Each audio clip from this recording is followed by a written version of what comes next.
Jumpa lagi bersama RRI Batam menemani Anda di obrolan budaya hari ini. Dan kali ini seperti yang Anda lihat saya memakai batik, artinya kita akan mengajak Anda untuk mengenal batik Batam. Dan nanti kami akan mengajak Anda ke Galeri Suri Batik Batam bersama Pak Ratno yang berada di Tiban Kampung.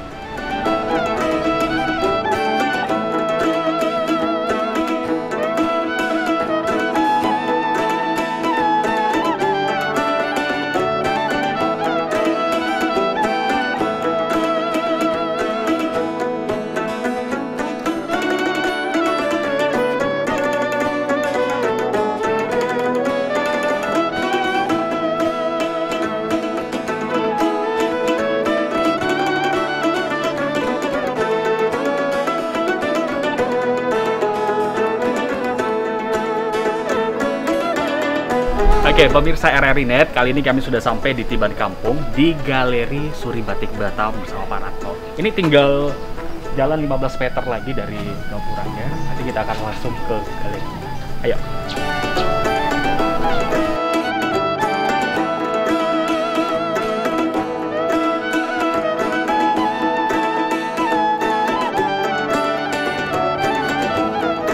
Halo, selamat siang Pak Ratno.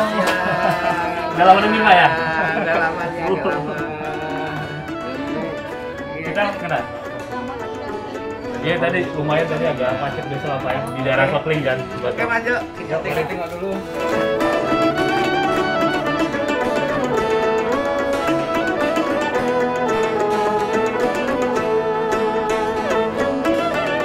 Iya Pak.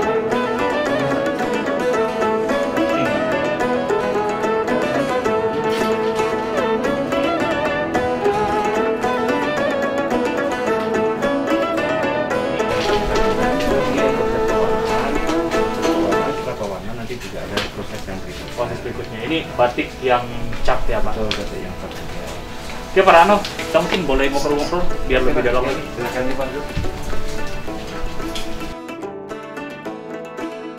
Oke pemirsa RRI Net, tadi kalau kita sudah jalan-jalan sama Pak Ratno ya Pak, mengelilingi Galeri Butik Suri Batik Batam. Tadi ada ini yang di depan kita lagi ngerjakan batik apa tadi Pak? Batik tulis Pak ya.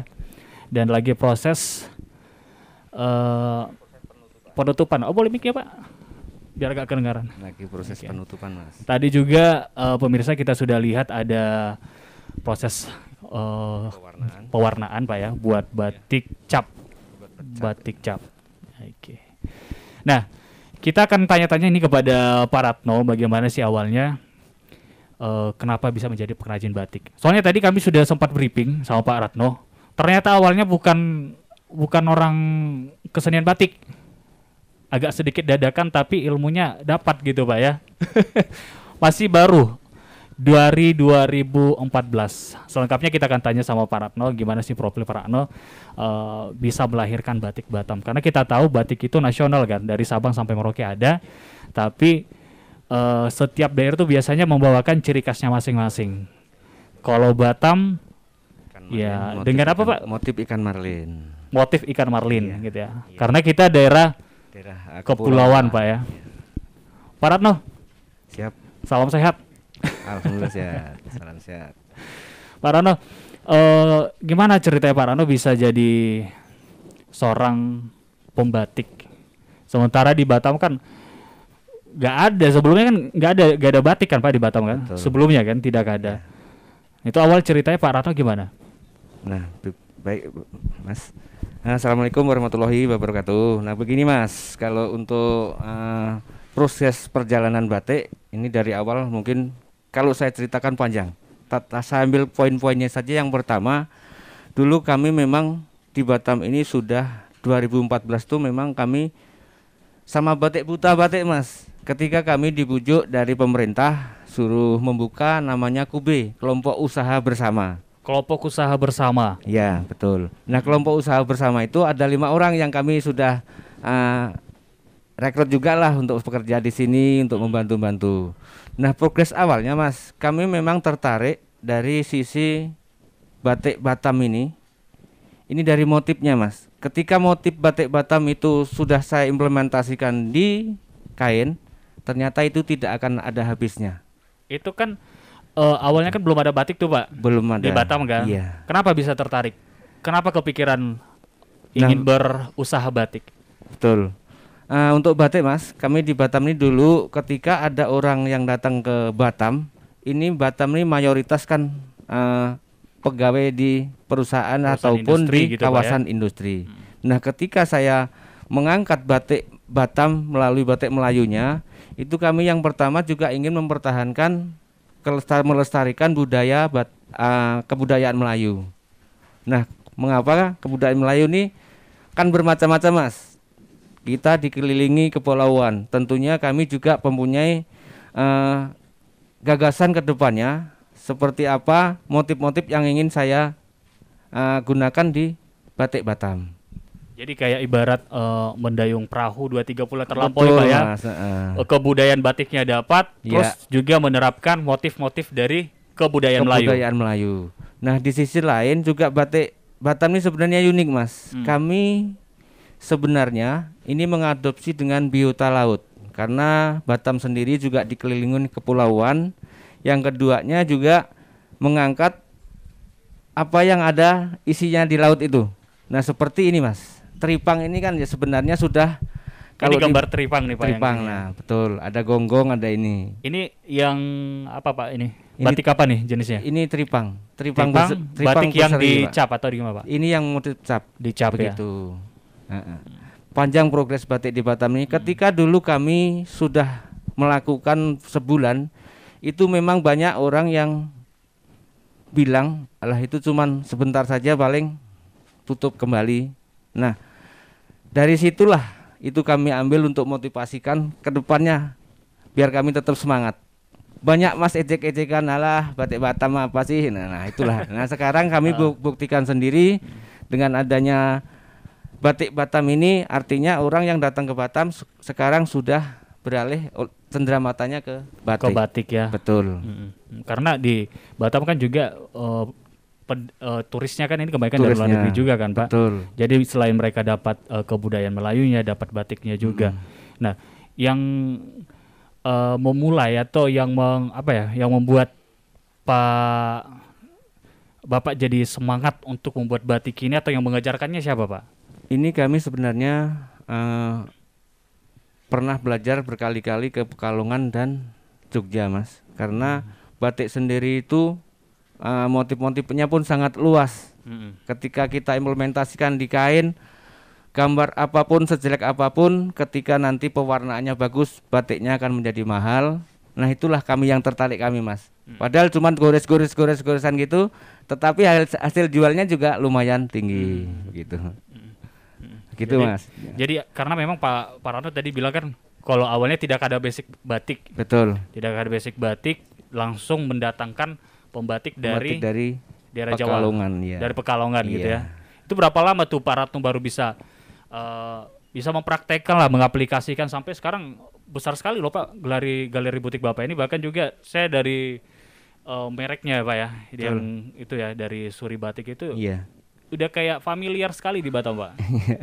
Ya gini Mas, kalau untuk motif ataupun branded kami, dulunya kami pakai SR. SR tuh Sri Rezeki. Wah, itu kayaknya udah umum kali Pak. Nah, ketika kami mendaftarkan di kementerian, itu terhambatnya banyak yang sudah pakai branded SR Sri Rezeki itu. Nah, kemudian kami juga disarankan udah diganti aja Pak. Akhirnya kami pakai Suri. Begitu. Jadi Pak Ratno untuk belajar kemarin lah belajarnya lah itu prosesnya. Betul. Itu butuh berapa waktu lama?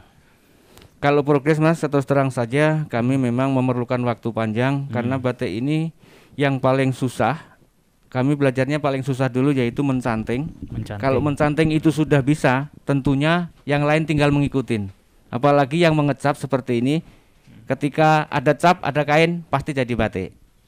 Nah, tetapi kalau yang tulis, ini masih kita perlu konsep juga. Butuh konsep ya. Oh, iya. Jadi tingkat kesulitan untuk menulis sama cap beda Pak ya. Beda jauh Mas. Dan mempengaruhi harganya juga ya. Harga pun juga 1 banding 10. 1 banding 10. 1 banding 10. Wah, banyak sekali Pak. Begitu.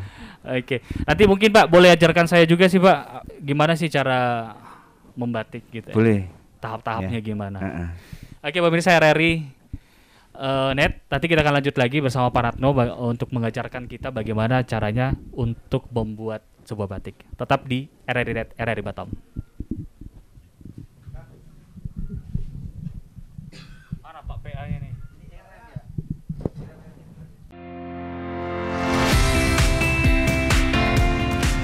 Perombat FM Ensiklopedia Budaya Keindonesiaan. Hai sahabat budaya, saatnya bergabung di Halo Nusantara bersama JJ. Dan kali ini aku akan mengenalkan sahabat budaya dengan salah satu penyanyi. Pemulangan mereka begitu ini bukan lagi kewajiban dari negara Indonesia karena ada dasar hukumnya bahwa mereka tidak lagi WNI. Bahkan mungkin sekarang kita harus menyebutnya ex-WNI, ex-ISIS begitu ya. Hai, selamat pagi sahabat kreatif di Pro 2 FM Network seluruh Indonesia. Ketemu lagi barengan sama aku Desi Aldiana tentunya di Morning Live Chat. Kita kedatangan tamu spesial yang setelah berapa tahun ya mereka ada di industri musik Indonesia. Sekarang kita ngobrol-ngobrol barengan sama Stars and Rabbit.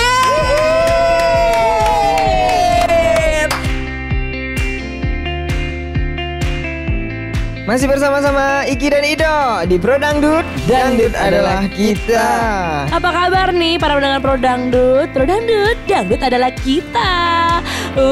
Udah kalau udah denger kayak gini, udah tahu dong siapa gitu yang siaran. Gak hanya Nabila Gomez lah, mau siapa lagi? Yo, selamat sore kembali bergabung di Ngaca bareng Yosi dan juga masih ada Amo di sini. Kita lanjutkan ya obrolan kita nih sobat budaya yang baru bergabung. Dari tadi kita lagi asik ngobrolin soal perilaku di transportasi umum. Pro 1 RRI Jakarta, kanal inspirasi. Selamat bergabung di Lintas Jakarta Sore, pendengar Pro 1 juga pemirsa RRI Net. Hari ini Mind, Body and Soul akan mengupas tentang sebuah topik yang kalau ngomongnya tuh enak gitu ya. Aku setiap nulis lagu kan nggak pernah mikirin oh ini lagu bakal jadi single atau ini lagu bakalan jadi apa gitu ya, nulis aja gitu apa yang dirasain pada saat itu, terus dapatnya gimana. Ketika Gea mendengar lagu Gea sendiri diputar di radio, entah Gea lagi di jalan atau apa tuh benar-benar merasa apa ya, ada kepuasannya gitu. Berarti kamu tetap dengar radio ya? Tetap dong, tetap pasti. Okay. Apalagi kalau macet ya kan di jalan itu udah pasti.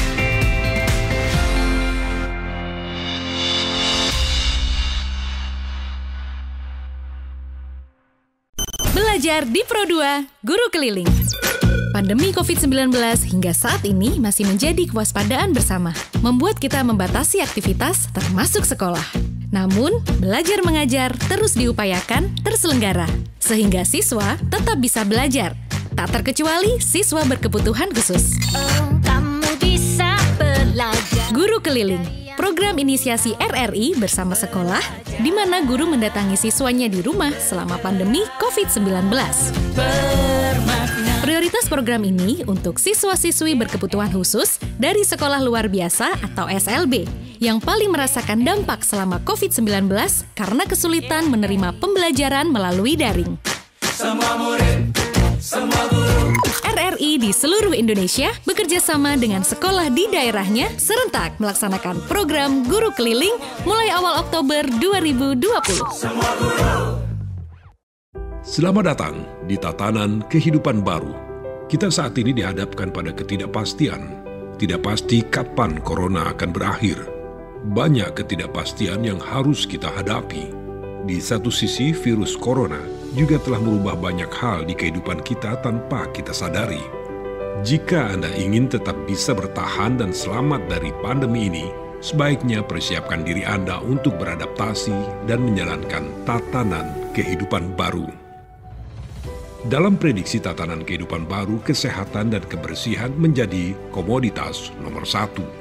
Ketakutan orang-orang akan terserang virus membuat semua orang kini semakin ketat menjaga kesehatan dan kebersihan jika kita keluar rumah. Akan banyak kita temui wastafel dadakan di mana-mana. Hand sanitizer menjadi barang yang paling dicari. Orang mengenakan masker kemana-mana. Selalu menjaga jarak saat melakukan kegiatan dan tidak berkerumun. Dan tidak melakukan kontak fisik meski itu hanya sekedar bersalaman.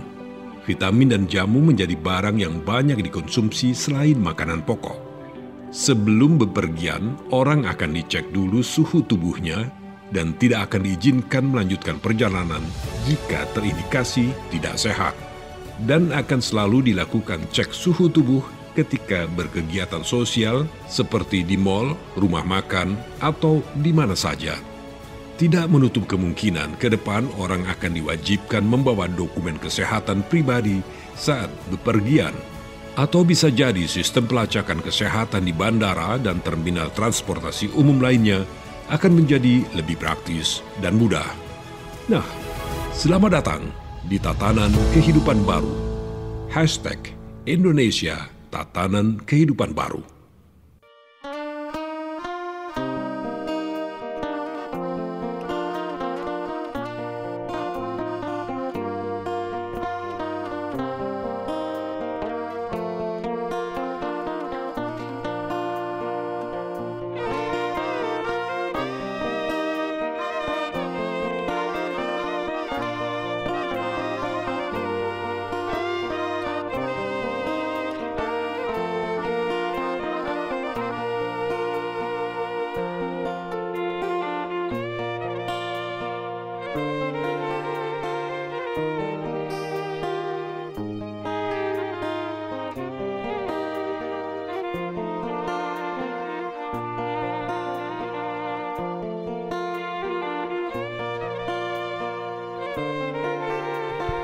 Kembali lagi bersama kami di RRI Net Obrolan Budaya RRI Batam. Kami juga pendengar sampaikan kalau kita di sini dan kru sudah melakukan protokol kesehatan menggunakan masker, hand sanitizer, bahkan juga tadi mencuci tangan karena Pak Ratno juga sudah menyiapkan. Dan kami juga RRI Batam semuanya 100% sudah divaksin yang kedua. Nah, pemirsa RRI Net, Pak Ratno tadi sudah menyampaikan cara-cara untuk prosesnya, dan Pak Rano juga memperkenalkan untuk kita alat-alat yang digunakan untuk membuat sebuah batik. Boleh dikenalkan dulu Pak nih, Pak Ratno, apa saja alatnya dan fungsinya buat apa? Oke, baik Mas, saya kenalkan satu persatu saja. Nah, untuk canting ini ada 4 jenisnya Mas ya. Yang pertama ini canting klowong apa Mas? Klowong. Canting namanya Pak ya? Canting. Canting. Klowong. Klowong yang ini Mas, yang gede. Yang gede. Kalau yang ini? Kalau yang ini canting untuk cecek. Canting untuk buka titik-titik Mas. Titik-titik. Ya. Bedanya apa Pak? Sama aja bentuknya Bedanya Pak? besar dan kecil saja Mas nih. Besar dan kecil. Ketika ini untuk bikin les belak apa? Samping, garis ya Pak ya. Sudah kelihatan sekali. Buat pinggirannya. Iya, ada yang untuk yang cecek yang kecil juga. Yang ini yang kecil ukuran paling ini kecil. buat bikin titik-titik saja Mas. Titik-titik saja. Ya. Jadi ada 4 jenis itunya. Nah, semua ini juga nanti beda penggunaannya. Beda penggunaannya juga. Sesuai dengan ukurannya gitu. Betul. Pak. Nah. Ini penggunaannya gimana? Boleh diterangkan nggak Pak? Kalau yang ini khususnya untuk ini Mas. Nah, ketika ada motif kita harus menutupnya pakai ini dia. Ditutup nih. Ini dalam keadaan isi lilin. Diisi nanti lilin. kita praktekkan saja yang enak, yang banyak. Okay. Nah, kalau yang kecil ini khusus untuk bikin titik-titik ini aja Mas. Titik kecilnya ya? Iya. Oke. Ketika ada yang memerlukan motif yang pakai apa ini, canting yang cecek ini juga bisa untuk buat motifnya. Nah, kemudian di sini kami juga ada ini yang buat cap Pak ya? Buat cap. Nama alatnya apa nih Pak? Ini dari tembaga bahannya. Dari tembaga. Dan buatnya pun kami masih di Pekalongan Mas. Di Batam belum ada. Iya. Pekalongan untuk jadi untuk buat alatnya belum ada di Batam. Ya? Nah, kami yang di Batam ini buat motifnya saja dari kertas. Ketika sudah jadi langsung kami kirim ke Pekalongan. Pekalongan pembuatan cap seperti ini. Ini capnya bentuk apa nih Pak? Yang ini ke gambar apa ya? Gonggong Pak ya? Ada gonggongnya, ada teripangnya, dan ini ada keong apanya Mas? Pas ciri khas dari Batam juga. Dari Batamnya, dari Melayunya Pak. Melayunya. Kalau yang ini? Kalau yang ini teripang berseri Mas. Soalnya ada ini juga nih, gonggong juga ada. Ini untuk ngeblok saja Mas. Ketika sudah ada yang kecil, cap-cap yang kecil, nah ini untuk double-nya lagi nggak masalah. Akan nanti hasilnya akan bagus juga. Akan lebih bagus lagi kalau di double gitu ya. Betul. Jadi gitu. Kelihatan rame. Ada lagi nggak Pak alatnya? Buat batik ini masih banyak Pak. Masih banyak ya? Sudah apa tuh di belakang-belakang tergantung motifnya saja Pak ya. Iya. Tapi kalau pada umumnya alatnya yang 2 jenis ini Pak ya. 2 jenis saja. Yang ini tadi namanya buat buat canting tembok. Buat canting tembok. Yang ini buat ngecap. Ngecap Pak ya. Betul. Nah, progresnya seperti yang di belakang ini juga pakai yang ini semua, Mas. Nah, kenapa pakai tembaga? Tembaga ini menyimpan panasnya lebih lama. Lebih lama gitu ya. Kami sudah pernah pakai namanya aluminium. Itu ternyata hasilnya juga tidak bagus. Hasilnya tidak bagus. Tapi pada umumnya memang pakai tembaga. Tembaga. Ya? Pada umumnya pakai tembaga. Begitu. Terus kalau bahannya ini apa nih Pak? Bubuk nah buat ini apa nih? pewarna ini, jenis pewarna ini kami yang di Batam semua pembatik itu masih pakai jenis bahan Remasol. Namanya Remasol. Ini buat warnanya tuh apa Pak? Buat pewarna. Buat warnanya. Progresnya lebih mudah ketimbang pakai warna Naptol, Indigosol dan Base. Apa tuh bedanya biasanya Pak? Bedanya ini ketika diaduk langsung dicoretkan di motif itu langsung kelihatan warnanya Mas. Nah kalau yang pakai yang Base itu kita oleskan di kain itu belum ada warna. Jadi masih belum paham juga apa kalau pembatik-pembatik di Batam begitu. Jadi lebih gampang lah gampang Pak ya, pakai Remasol. Ya, Remasol ini. Ini hitam memang warnanya hitam semua atau gimana Pak ini? Ada warna yang tergantung pewarna Mas. Ada oranye, ada ini. Oke. Jadi nanti kalau mau bikin gradasi tinggal warnanya aja yang dimainkan begitu. Pewarna ini paling murah, paling enak dipakai untuk pemula-pemula pembatik. Jadi alat yang digunakan untuk membatik itu selain ini kan itu kayak yang dipakai tadi yang kita jalan tadi Pak kan ada kayak dudukannya tuh. Itu apa ya Pak? Tempat apa namanya itu Pak? Ada kompor, terus ada nanti tempat progres terakhir itu ada tungku untuk pengerebusan Mas. Tungku pengerebusan. Jadi untuk menghilangi lilin-lilin yang nempel di kain. Jadi kalau proses awalnya itu pertama tadi untuk batik cap lah nih Pak ya, batik cap. Jadi cap. Kain dasarnya dulu. Kain dasar baru kita cap. Kita cap. Setelah selesai pengecapan baru proses perwarnaan. Langsung dicap gitu aja Pak ini? Iya. Kecairannya gitu? Iya. Langsung dicap seperti apa Mas? Lilin. Pakai lilin di malam. Lilin panas Pak ya? Lilin panas. Karena kalau sudah tidak panas sudah nggak nempel Mas. Nggak nempel lagi. Betul. Kalau yang ini pakai lilin panas juga Pak? Pakai lilin panas semuanya Mas. Nah ini masih ada banyak jenisnya. Kami masih ada yang lubang 7, lubang 2 sampai lubang 7. Dari 2 sampai 7. Iya. Lubang canting ini. Nah itu juga fungsinya juga berbeda-beda untuk membuat cecek tadi Mas.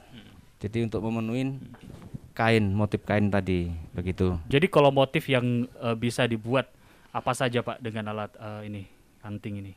Kalau untuk motif ini canting ini bebas. Bebas. Selagi yang bisa membuat motif, nah itulah yang biasa canting. Selagi bisa buat motif, pakai canting. Pakai canting saja. Jadi kalau di Galeri Suri Batik ini motifnya apa saja yang Bapak buat? Motifnya kami sudah ada motif Melayu Mas, terutama Melayu, kami mengadopsi Melayu semua. Walaupun itu biota laut dan itu di hutan-hutan juga kami aplikasikan di kain. Nah seperti ini kan namanya ini kembang hutan ini Mas. Ini kembang mungkin hutan. Ya. Kalau di hutan sering ketemu seperti ini. Oh ya biasanya di rawa Pak ya? Iya. Di rawa ya. Betul. Nah inilah yang sekarang saya aplikasikan di kain. Ketika nanti dijual, kami pun juga siap-siap ini Mas, filosofi. Jadi setiap ada filosofinya. Setiap goresan atau setiap motif ini kami mempunyai filosofi masing-masing. Jadi misal kalau yang tadi Bapak tunjukkan tuh, betul, yang apa nih tadi namanya Pak? Ini bunga hutan. Bunga hutan. Filosofinya apa Pak? Filosofinya ini ketika kita hendak bepergian Mas, tentunya harus ingat bunga hutan ini juga harus diselipkan kalau di Melayu lah ya. Kalau di Melayu ya, betul, diselipkan di telinga. Artinya untuk biar masuk hutannya bebas. Oh tidak gitu. ada kendala begitu. Itu kayak bisnisnya gitu ya. Betul. Jadi, tapi filosofinya untuk modern ya, untuk mengingatkan gitu ya. Betul, untuk mengingatkan saja. Nah seperti ini juga setiap motif kami juga mempunyai nama dan filosofi. Nah, jadi ini untuk proses pembuatannya itu Pak, misal yang lagi dikerjakan sama ini Ibu kan? Ibu ini. Itu butuh berapa lama waktunya? Kalau untuk nutupnya saja Pak, ini cuma seharian saja sudah kelar. Setelah proses penutupan selesai, baru nanti tahap pencelupan warna dasar. Begitu. Itu jadi total untuk membuat satu kain batik lah sampai selesai itu berapa lama Pak? Kalau untuk kain batik tulis itu kadang memakan waktu 5 hari sampai 1 minggu. 1 minggu. Iya. Itu udah sama termasuk apa tadi ngerebusnya sudah, Pak ya? Iya, sampai ngerebusnya sudah finishing tuh Mas. Begitu. Jadi tergantung motifnya juga tergantung Pak ya. Motifnya. Kalau motif makin, banyak ya lebih lebih lama juga lagi. gitu ya. Kalau yang ini, kalau yang di cap, kalau yang cap ini progresnya memang simple Mas dan mudah. Ketika kita ada kain juga ada cap jadi batik. Setelah itu diwarna, baru dicelup warna dasar, baru direbus. Nah itu sudah jadi batik. Jadi Pak Rano ini satu hari bisa menghasilkan berapa batik? Kalau satu hari kami bisa 15-an Mas, kalau untuk santai saja lah. 15-an. Itu Bapak sendiri atau ada karyawannya nih? Nah ini ibu-ibu kami perdayakan juga. Karyawannya ya?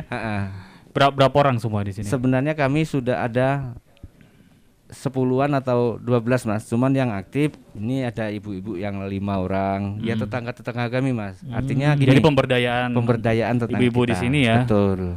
Nah itulah. 15 satu hari itu udah sampai selesai nih Pak ya. Sampai selesai. Sudah. Nah ini kami milenial juga nih. Kami Mas ini ya. Ya. Ini pemuda nih. Pemuda yang ya rajin, yang udah bisa mengecap. Nah inilah. Kayaknya paling muda juga di sini Pak ya. Paling muda Mas, karena juga anggota Ibu Sri nanti juga banyak yang anak-anak muda. Pemberdayaan gitu. Anak-anak mudanya. Siap. Memang Pak Ratu memang lagi konsen untuk anak muda ya. Iya. Untuk membudayakan batik ini. Betul.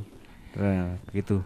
Kalau anak muda kan rata-rata nggak tahu progresnya Mas, tahu-tahu sudah jadi ini loh batik kami. Tapi kalau ditanyain progresnya seperti apa kan nggak tahu. Iya. Nah begitu. Ya kebanyakan sih cuma tahu pakai saja gitu Pak. Saya awalnya begitu juga. Tapi setelah ketemu Pak Rano, betul. Oh begini ternyata buat batik ini ya, prosesnya lama Pak. Agak rumit sedikit, prosesnya agak lama juga. Bukan rumit sedikit sih Pak kalau bagi saya Pak. Nah kemudian Mas yang kami perlu sampaikan juga dari bahan canting itu bahan batik A sampai Z. Yaitu pewarna, kain semuanya itu kami masih ngambil dari Solo dan Pekalongan karena kelihatan sendiri itu belum ada, walaupun kain belum ada. Tapi Pak Rano ada rencana lah buat itu ya? Iya, kedepannya juga gitu Pak. Begitu. Oke. Kalau ini misal kan apa yang membedakan batik yang ini Pak, batik yang batik cap sama batik, iya, batik printing ini, ya. Printing. Kalau batik cap itu Mas, ya kami masih punya keyakinan itu bolak-baliknya sama. Sama ya. Iya, tadi sempat kita banding-bandingkan juga Pak ya. Kalau yang saya pakai ini kan printing Pak ya. Betul. Nah itu kalau itu belum dibilang batik Mas, bahkan sebenarnya belum batik Pak ya namanya ya. Printing ya. Di Pekalongan itu sudah ya dilarang lah itunya. Kami pun di Batam sudah mengkampanyekan batik printing bukan batik. Bukan batik, tapi pakaian biasa, yang bermotif batik. Motif batik. Nah begitu. Oke Pak Rano, terima kasih. Nanti pendengar, kami juga akan menghadirkan narasumber kami yang kedua, ada Ibu Sri, ya seorang pembina pemuda untuk melestarikan batik Batam. Tetaplah bersama kami di RRI Net. Belajar di Pro2, Guru Keliling. Pandemi COVID-19 hingga saat ini masih menjadi kewaspadaan bersama, membuat kita membatasi aktivitas termasuk sekolah. Namun, belajar mengajar terus diupayakan terselenggara, sehingga siswa tetap bisa belajar. Tak terkecuali siswa berkebutuhan khusus. Kamu bisa belajar. Guru Keliling, program inisiasi RRI bersama sekolah, di mana guru mendatangi siswanya di rumah selama pandemi COVID-19. Prioritas program ini untuk siswa-siswi berkebutuhan khusus dari sekolah luar biasa atau SLB yang paling merasakan dampak selama COVID-19 karena kesulitan menerima pembelajaran melalui daring. Semua murid, semua guru. RRI RRI di seluruh Indonesia bekerja sama dengan sekolah di daerahnya serentak melaksanakan program Guru Keliling mulai awal Oktober 2020.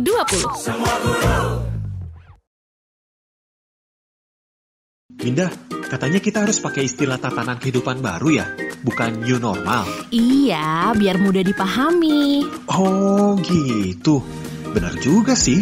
Pokoknya sebarin ke semua. Kita harus pakai istilah tatanan kehidupan baru. Siap! Sebaiknya siapin diri kamu untuk beradaptasi dan jalanin tatanan kehidupan baru ini. Jaga kebersihan, selalu pakai masker, jaga jarak, dan tidak kontak fisik meski itu cuman bersalaman. Nah, selamat datang di tatanan kehidupan baru. #Indonesia Tatanan Kehidupan Baru. Channel ini bisa didengarkan dengan kualitas audio lebih baik. Download aplikasi RRI Play Go di smartphone. RRI Play Go, satu aplikasi untuk mendengarkan RRI se-Indonesia, siaran luar negeri, saluran musik Channel 5, menyaksikan siaran RRI yang divisualkan, RRI Net, informasi terakurat RRI Online, RRI 30 Detik, RRI Max, Beyond, dan editorial Pro 3. Selamat datang di era digital RRI. Kini, mendengar, menonton, dan membaca berita cukup di satu aplikasi. RRI Play Go.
RRI.net kembali lagi di obrolan budaya RRI Batam. Kita masih membahas tentang batik Batam.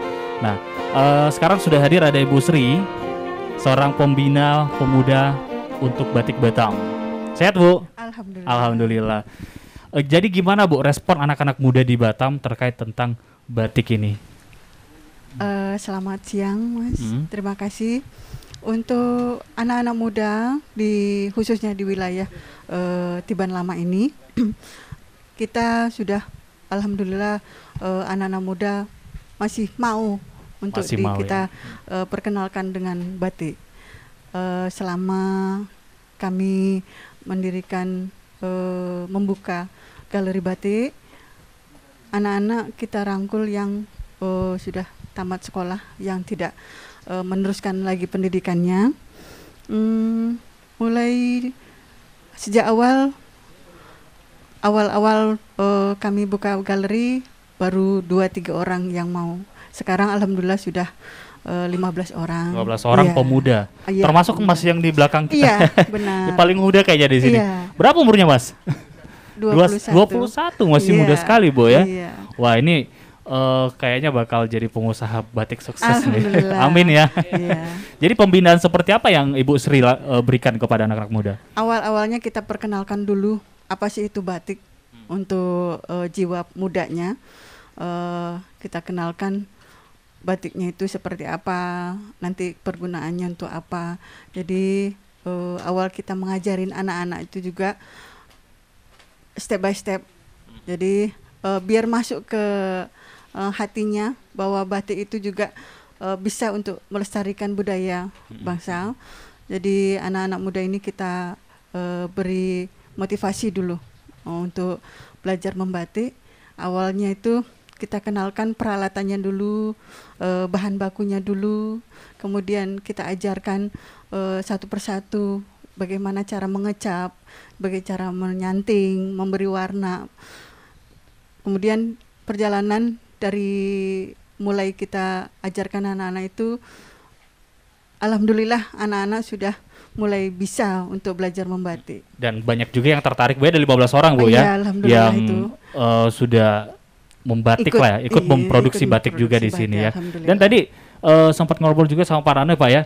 Sekolah-sekolah dan juga mahasiswa kampus juga banyak yang datang ke sini, Pak ya, untuk belajar batik ya. Iya, Mas. Belajar batik. Jadi dari situ kita kenalkan bahwa di Batam ini oleh-oleh khas Batam itu tidak melulu ke roti gendang. Benar, ke kuliner. Jadi sekarang kita akan memberikan oleh-oleh itu berupa batik khas Batam. Karena memang orang biasanya datang ke Batam taunya kuliner, seafoodnya, Bu ya. Benar. Nah sekarang ada apa sih yang bisa kita banggakan dari Batam ini, yaitu kita kasih oleh-oleh khas batik. Gitu. Saya bangga sih dengan hadirnya Pak Ratno dan juga Ibu Sri di Batam dengan batik ini, karena kita ketahui batik ini juga sempat diperebutkan negara tetangga kita. Ya, dan akhirnya di 2008 itu diajukan sama pemerintah, dan 2009 sah di UNESCO dan ditetapkan tanggal 2 Oktober itu sebagai Hari Batik Nasional. Ya. Betul, Mas. Tadi Pak Ratno juga katanya lagi berjuang juga nih, Bu Sri ya, untuk membuat Hari Batik Batam. Iya, mudah-mudahan. Itu gimana ceritanya, Bu? Ya, beliau bekerja sama dengan rekan-rekan sesama pengrajin yang ada di Batam ini untuk bersatu melestarikan batik Batam dengan Hari Batik Batam. Hari Batik Batam yang jatuh tiap tanggal 10. Tanggal 1 September. Wah, jadi 2 kali perayaan, Bu ya. 1 September. Oke, Pak Rano, saya mau tanya juga ini, gimana sih peran pemerintah ke batik Batam?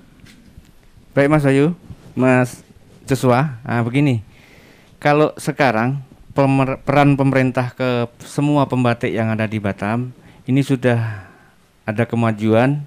Kalau dulu memang ini belum pernah dilirik sama pemerintah, kan tetapi dengan berjalannya seiring waktu ini pemerintah sudah ikut berkecimpung di batik juga, yang mana kami juga sudah mendapat diprioritaskan untuk mengikuti event-event yang ada di Batam.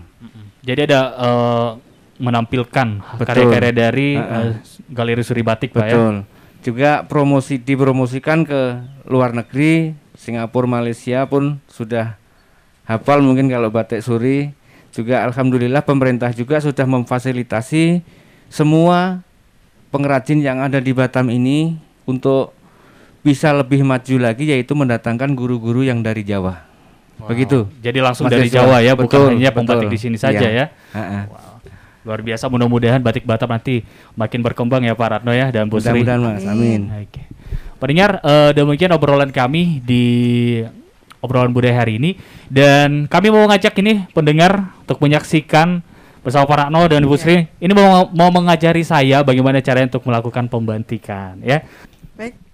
Mari, baik Mas Joshua, mari kita langsung ke ini saja yang pengecapan dulu. Mungkin Mas Joshua mau mencoba untuk ngecap. Ini batik, biar paham. batik cap Pak ya? Iya. Langsung ke dalam saja Mas, nanti biar langsung bisa ngecap sama Bang Irsan ini yang tukang capnya. Halo Bang. Salam sehat ya. Ini sekarang lagi proses untuk batik capnya ya. Oh ini motif apa nih yang lagi dibuat? Itu motif itu pinggiran dulu. Yang yang dulu. namanya yang ini motif marlin rumput laut Mas. Di sini ada terdapat ikan marlinnya dan ada rumput laut-laut yang menghiasi samping kiri kanannya. Oh jadi ini Pak alat capnya dipanaskan dulu Pak ya? Betul. Panaskan sekali. dulu dengan tinta apa dengan lilin? Lilin ya? Atau malam. Lilin atau malam biasanya Betul. sebutinnya. Nah mudah kan Mas Joshua? Mau nyoba? Kelihatannya mudah sih Pak, tapi nggak tahu prakteknya gimana Ayo, Pak ya? Coba. Boleh coba nggak nih Pak? Boleh. Biar. Oh jadi dipanasin dulu berapa menit biasanya memanaskannya Itu Pak? sampai tembaganya panas Pak. Jadi untuk menyimpan dulu. Iya. Dipegang dulu Pak ya. Gosong dong Pak tangan saya Pak. Nah. Belum. Itu harus sampai panas dulu biar apa lilinnya lengket Mas Joshua. Kalau tidak panas tidak akan lengket di sini. Nanti ketika diwarna itu akan hancur itunya motifnya. 1 menit paling Mas.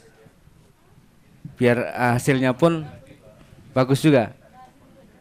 Nah ini Mas, kalau di batik itu lucunya dan uniknya, ini kalau ketika ada kain yang reject itu masih bisa di repair ulang, itu kembali. Iya, betul. Jadi di batik itu tidak ada yang batik salah. Walaupun warna hitam itu masih bisa dicabut dengan cara mencabut, jadi nanti motifnya putih lagi. Itu pakai obat Mas, kami ada. Jadi tidak ada batik itu yang salah. Boleh.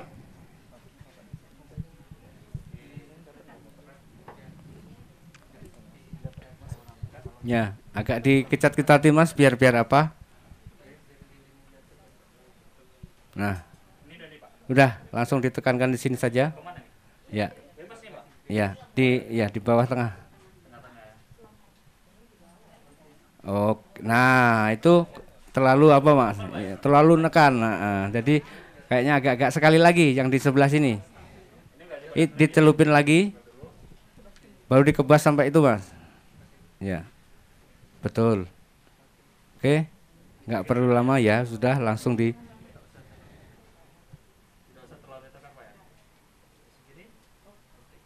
Tuh, hasilnya bagus. Kalau sini kan.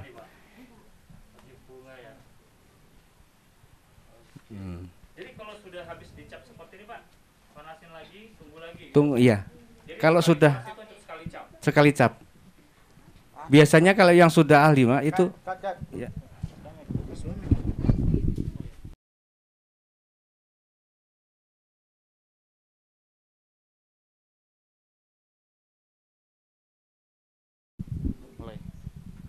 Jadi Pak Rano, setelah kita lakukan pengecapan, proses apa lagi yang harus kita lakukan? Proses berikutnya nanti ada pewarnaan Mas, untuk ngasih warna yang contohnya seperti daun-daun dan bunga-bunga ini. Oh ini langsung kering Pak ya? Iya langsung kering. Nah kenapa langsung kering? Soalnya di bawah ini ada air nih Mas. Pakai air, pakai busa. Oh pantas dingin Pak ya? Betul. Dan plastiknya pun ini plastik yang spesial Mas. Namanya plastik, kalau di Jawa plastik kaca. Plastik kaca. Betul. Ini biar tidak lengket sama lilinnya. Ketika nanti dicapkan itu langsung dikletek ini langsung bisa. Langsung bisa diangkat ya. Betul jadi sekali. Langsung dingin Pak ya, langsung kering ya. Betul. Oke, habis ini kita ngapain lagi Pak? Habis ini kita langsung ke pewarnaan Mas. Ke pewarnaan. Pewarnaan. Nah progres pewarnaannya itu ada di sebelah sana. Mari Mas Kita Joshua. kesana, Pak ya. Betul. Mau lihat-lihat cara pembuatannya. Sekarang kita proses. Ini proses yang kedua lah Bu ya. Proses yang kedua. Nah, ini namanya pewarnaan. Iya, pengisian warna. Tadi kita sudah di meja cap sudah kita cap kain yang putih tadi. Nah ini motif-motif yang ada di cap tadi kita warnain. Nah, dari cap itu tadilah untuk menyekat pewarnaan ini tadi biar tidak keluar dari list yang sudah kita cap. Yang sudah dicap tadi. Ya, benar. Jadi mau warna seperti apa, tinggal imajinasi kita sendiri mau dikasih warna yang bagaimana. Tapi untuk di Batam dominan warna-warna yang mentereng. Mentereng, biasanya warna hijau, gini hijau, ya. merah, hijau, kuning, merah, kuning, biru. Jadi khas pulau, Mas. Ciri khasnya. Jadi tidak monoton seperti yang kita lihat batik-batik yang sudah ada. Pakemnya coklat hitam. Tapi kalau untuk di Batam warna-warna yang jreng. Warna ngejreng. Nah, ini memang warna dasarnya nanti warna putih, Bu, ya, atau gimana? Tidak, Pak nanti Rano? setelah dari pewarnaan ini sudah selesai, kita inapkan 8 jam, kemudian sudah kering 8 jam itu kita tutup kembali dengan lilin. Oh, Tutup, setelah ini setelah lagi. diwarnai, Ditutup diendapkan lagi. dulu 8 jam. Iya. Habis itu baru ditutup baru kembali. penutupan. Mas. Penutupan. Ya. Pakai lilin. Alatnya yang itu, Pak, tadi ya? Pakai kuas, pakai kuas, samping yang tadi bisa kelowong. Tergantung apanya, Mas. Tingkat kesulitannya. Tingkat kesulitannya ya. Kalau kayak gini biasanya sulit pakai gini, Pak. kuas saja bisa. Pakai kuas saja bisa ya. Betul, ya. karena motifnya besar-besar. Besar-besar ya. Gitu. Setelah selesai ditutup pakai lilin, baru kita blok warna dasar. Blok warna dasar itu gimana caranya? Bisa dicelup atau Dicelup? bisa dikuas, disapu, diblok. Untuk Supaya- memberikan warna dasar ini, Bu, ya? Iya, supaya warna ini tadi tidak pecah atau tidak Betul. melebar, bagusnya dikuas, pakai kuas besar, diwarna. Iya. Oke, jadi tadi Betul. tahap pertama diberi Dicap dulu. kecap dulu, kemudian diberi warna, Iya, diisi warna. diendapkan 8 jam, baru setelah itu dikasih lilin, ditutup sama lilin, baru di blok warna dasar. blok warna dasar, Iya. bisa direndam, bisa juga bisa di pakai kuas. Pakai kuas. Dicap. Nah, setelah dikasih kuas cap itu proses apa lagi, Bu? dinapkan dulu juga 8 jam. 8 jam juga. Setelah itu finishing Direbus. Rebus. Iya. Wah, itu rebusnya berapa lama? Rebusnya sampai titik mendidih air Sampai mendidih. 200 derajat itu udah. Dilop, kalau kelihatan lilinnya sudah hilang semua, udah selesai. Tinggal Kalau dibilas. untuk pencelupannya juga sangat mudah sekali, Mas. Ini kemarin yang bapak-bapak dari RRI juga yang mewarnain malahan. Ini hasilnya seperti ini. Oh, ini yang sudah diwarnai, Pak, dari yang warna sudah dasar diwarnai. putih. Iya. Betul, Pak, ya. Tadinya seperti ini. Nah, ini Oke. seperti inilah. Hasilnya jadi seperti Ya, ini. ini Iya. cuma pakai kuas. Ini kemarin warnanya cuma ngacak saja, Pak. Jadi suka-suka warnanya. Seperti ini. Betul. Ketika nanti sudah ditutup semua, nah mau warna apapun itu terserah. Ini lilinnya udah dilepas, Pak? Belum, Belum, ya? belum. Oh. Ini belum direbus. Nanti Belum direbus ya. Finishing terakhir direbus, Direbus ya. perebusan. Betul. Nanti kalau direbus lilinnya otomatis sudah luntur, Pak, ya. Hilang semua, Mas. Jadi tinggal putih, Mas Joshua. Ini akan putih seperti ini. Ya. Jadi halus, Bu, ya. Tidak ada Tidak ada lilinnya lagi. lilinnya lagi. Oke.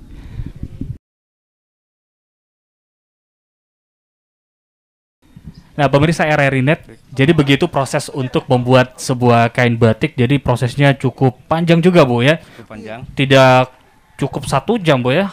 Berhari-hari, Bu, ya. Dengan proses rebusnya. Setelah direbus juga nanti akan dijemur, Bu, ya. Dikeringkan. Demikian pemirsa RRI Net, untuk obrolan budaya bersama RRI Batam tadi sudah ngobrol-ngobrol sama Pak Ratno dan juga Bu Sri membuat batik. Jadi prosesnya cukup panjang dan lama juga. Terima kasih untuk Anda yang sudah menyaksikan. Kami pamit, sampai jumpa.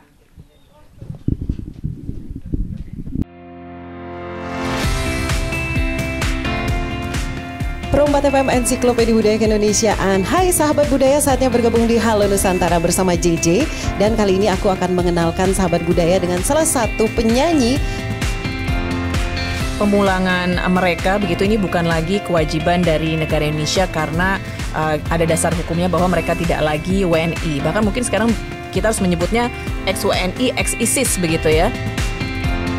Hai, selamat pagi sahabat kreatif di Pro 2 FM Network seluruh Indonesia.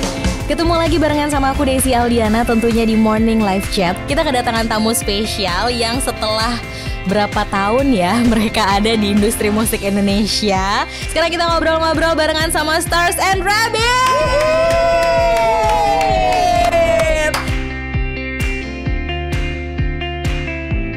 Masih bersama-sama Iki dan Ido di Pro Dangdut. Dangdut adalah kita.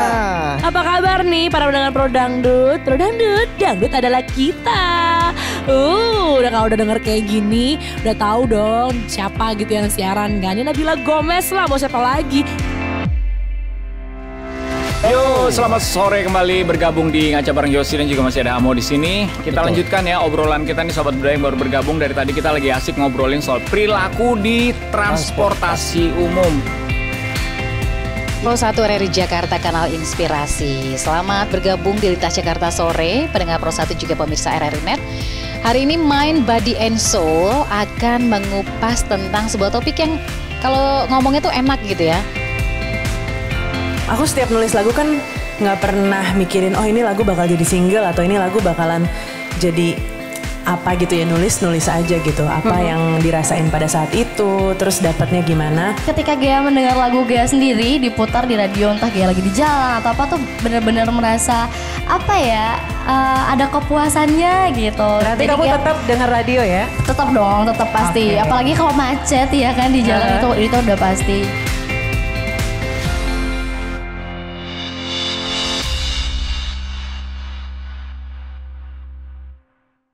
Belajar di Pro 2, Guru Keliling. Pandemi COVID-19 hingga saat ini masih menjadi kewaspadaan bersama, membuat kita membatasi aktivitas termasuk sekolah. Namun, belajar mengajar terus diupayakan terselenggara, sehingga siswa tetap bisa belajar. Tak terkecuali siswa berkebutuhan khusus.